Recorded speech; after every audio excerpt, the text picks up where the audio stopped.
పరిసరాలు పరిశుభ్రంగా ఉంటే వ్యాధులకు దూరంగా ఉండొచ్చని పచ్చికాపలం ప్రాథమిక ఆరోగ్య కేంద్ర వైద్యాధికారి డాక్టర్ సురేఖ తెలిపారు.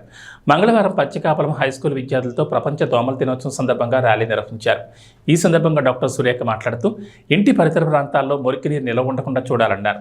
నీరు నిల్వ ఉంటే దోమలు వృద్ధి చెంది డెంగ్యూ, మలేరియా, టైఫాయిడ్, బోధకాలు, చికెన్ గున్యా వంటి వ్యాధులు సంభవించే అవకాశం ఉందన్నారు. ప్రతి శుక్రవారం ఫ్రైడే నిర్వహించాలని కోరారు. వాతావరణంలో మార్పు వచ్చిందని ప్రతి ఒక్కరూ అప్రమత్తంగా ఉండాలని సూచించారు.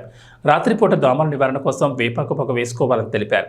ఈ కార్యక్రమంలో హెల్త్ సూపర్వైజర్లు Eshwaramma, Mohan Murali, lab technician David, ANM Sudha, ఉపాధ్యాయులు, ఆశా కార్యకర్తలు, విద్యార్థులు పాల్గొన్నారు.